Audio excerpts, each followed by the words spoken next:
Ребят, всем привет! Сегодня у нас, наверное, последний видосик запишу по этой лейке. Вот, прям вообще коротенько. По подсветке. Что я там купил, что для чего нужно. Чтобы потом, если будете вдруг выбирать, чтобы было понятно, что для чего используется. Вот. Ладно, ребят, погнали, будет интересно. Так, ребят, смотрите. Короче, у нас подсветка выглядит вот так. Сейчас я откручу заодно. Беру я. Вот так выглядит поляризационный фильтр. И еще я купил рассеиватель матовый, чтобы меньше было бликов при осмотре. Вот, то есть основной блок подсветки выполнен у нас вот такой массивный радиатор. Монтируется она, то есть вот тут вот внутри такие упоры. Она в край объектива упирается ровно плоскостью и фиксируется. Вот тут такая пластиковая, вот беленькая эта штучка, прижим. То есть она ставится вот элементарно, так вот поставили, прямо чуть-чуть поджали, все, она уже так довольно крепко держится. Вот. Вход в нее вот сюда вот от блока питания. Я там на первичном обзоре микроскопа объяснял, там еще есть кабелек.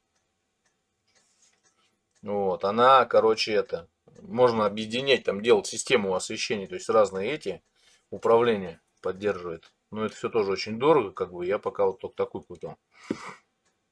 Вот, орган управления, в принципе, у нее, вот они, кнопки, это индикация. Прибавить, убавить яркость, вот включаем ее, кнопкой включения, да, выключаем тоже ей же.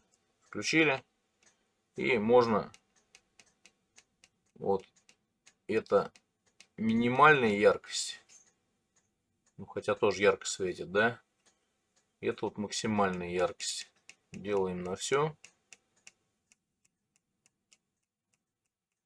Все. Это вот максимально ярко. Светит очень ярко. Свет направленный. То есть, если приглядеться, тут такие линзочки сделаны. Светодиоды как фокусируют этот свет. Ну, от светодиодов. Вот. Плюс есть возможность, выбираем режим вот этой средней кнопочкой. Сейчас я поменьше яркость сделаю, чтобы не так сильно слепило. Короче, средней кнопочкой нажимаем. Вот сейчас у нас вся полностью горит. Потом есть режим. У нас половина подсветки горит. И можно переключать. Ну, то есть половина на половину. Потом есть режим один сектор. И мы этот сектор можем по 90 градусов крутить. И по диагонали сектора. Ну, соответственно, опять вся. Вот такие вот режимы работы у этого осветителя. Это у нас лет 3000 лейка подсветка. Вот. Все как бы навесное оборудование, вот это, поляризационный фильтр или еще что-то. Тут вот резьба находится. Я не знаю, какой размер ее. Сейчас я штангелем померяю. Штангель тут еще старый, еще с ардеповских времен. ТАЦ остался. 55 миллиметров, я так понимаю, размер резьбы. Так что, ребят, да, дюймовый, 25 ниток на дюйм, короче, получается. Резьба посадочная в этот осветитель. Вот, у нас получается все, вот полностью пластмассовый, ну, из пластика, матовый отражатель, ну, рассеиватель. И у нас еще, получается, поляризационный фильтр выглядит вот так. То есть у нас, получается, он вот этой резьбой вкручивается в подсветку. Сюда, да, закручивается. И когда он до упора закручивается, да, у нас, то есть центральная часть неподвижная держится, а вот эта вот стеклянная с ободком, она вращается. То есть, как бы получается, ну, поляризуется относительно друг друга свет. И тут еще плюс прям уже точно, когда поляризованный свет будет, тут есть среднее, ну, нулевое положение, вот так, такой маленький щелчочек, раз, все в этом месте, она как бы фиксируется. Ну, слегка надавливаешь, она дальше идет. Ну, он ощущается тактильно, короче. Номер, короче, этой подсветки. Вот номер детали. Если кто-то будет искать, гуглить про нее. Вот у этой нету, там я в описании тогда видео добавлю. Вот, полярик мы, наверное, сейчас уберем пока. Потому что под ним постоянно работать неудобно. Ему удобно смотреть, инспекцию проводить плат. А работать удобнее. Пластиковый единственный момент. Алюминиевая вот эта резьба на полярике прям моментально так все заходит. А тут надо аккуратно, чтобы не сожрал резьбу. Но с другой стороны, это можно делать не так часто.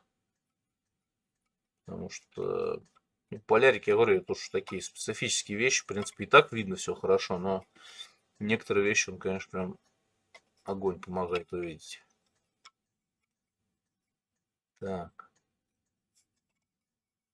Он пытается упорно не по резьбе пойти.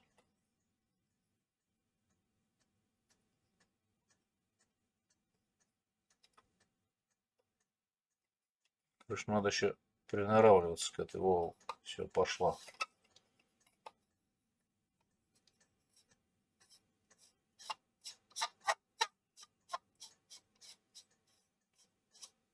Вот, до упора крутили.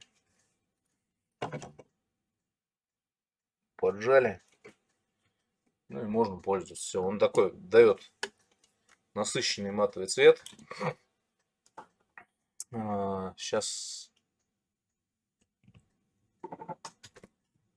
Ну, в принципе, все по подсветке. Тут особо, наверное, больше ничего не придумаешь. Чего.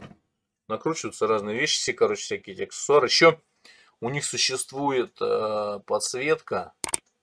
Забыл ее название. Короче, она там специфический какой-то осветитель. С помощью него очень удобно вообще инспектировать